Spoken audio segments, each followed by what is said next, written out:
Here is Aurora Red, a red ink. Let's jump straight to the end with my opinion on this ink. This is a solid entry into the standard red realm of inks. For grading papers, if you grade with red, I generally think a more resistant ink is preferred. There is some slight tone variation as you change up pen or paper.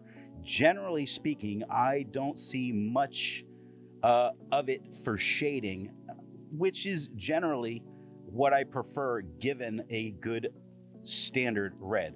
On non-fountain pen friendly papers, it has an effect on the tone and not always for the best, but it does tend to stay serviceable. I don't think this is a red I would go for over many other reds, but red isn't a go-to for me, and I think there is a much better standard red for me. The pen for today is Across Bailey. Now that we know my opinion on this ink, let's see how I got there with the first writing sample done on Clairfontaine.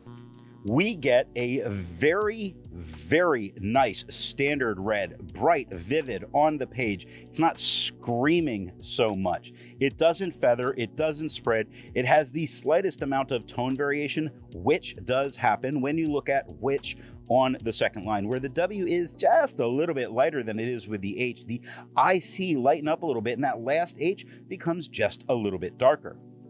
Looking at the back of the page, between the wiggling fingers, we get no bleeding and no ghosting. We can easily continue our notes back here.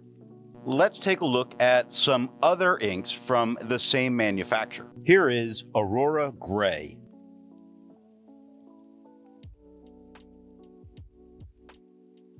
Here is Aurora Orange.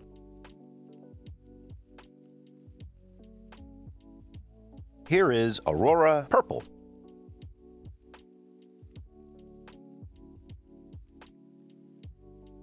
Here is Aurora Sepia.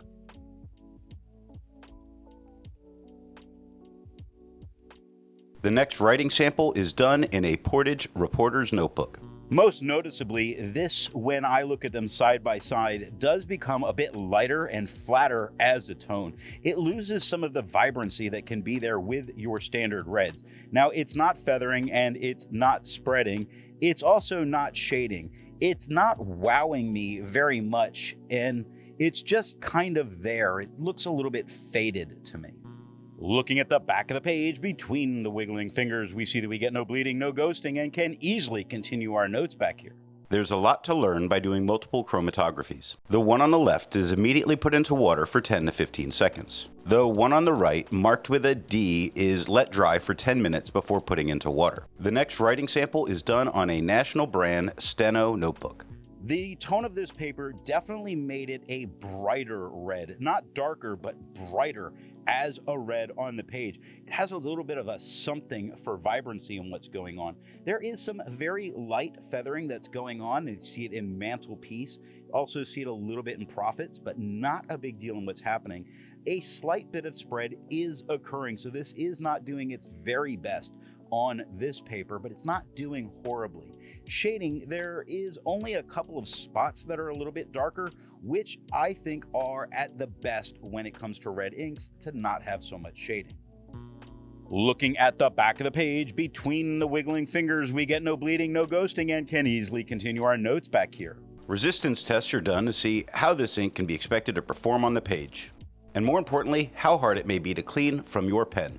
The smear is allowed to dry for 3 days before testing it. The highlighter is on the top left, pen flush is on the top right, 1/3 bleach solution is on the bottom left, and water is on the bottom right. The next writing sample is done in a Rhodia notebook. This has no issue standing out against the quad rule, really making it a great ink to use as a second color on the page as a note taker. Now, it's the same tone that we get with the Clairfontaine. It has no feather, no spread. It has only a couple light moments that do occur in some of the shading when you consider on the second line, where the I right before the D is a little bit darker. Same with the E after that D. Looking at the back of the page, between the wiggling fingers, there is no bleeding and no ghosting. With over 1,000 inks reviewed, let's take a look at some color comparables. Here is Colorverse Redshift.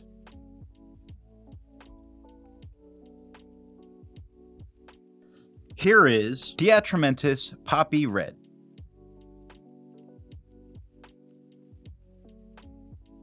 Here is Noodler's Antenum.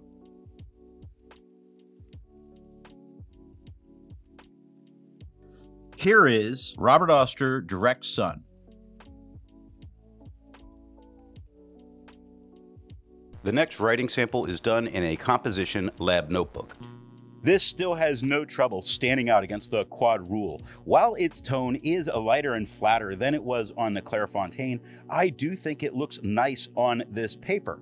Now, it doesn't feather, doesn't spread, it does shade a little bit, putting it where I wouldn't necessarily prefer, but look at putting on the first line, where the PU and first T are lighter than the second T.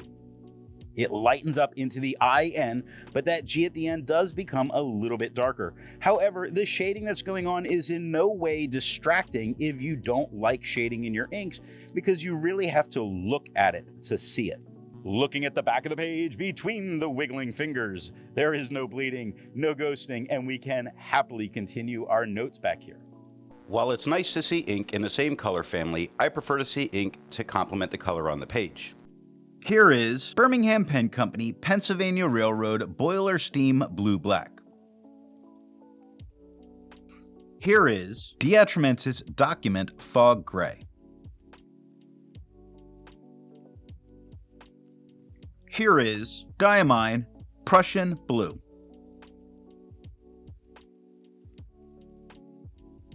Here is Sailor Bungu Box Armor Black.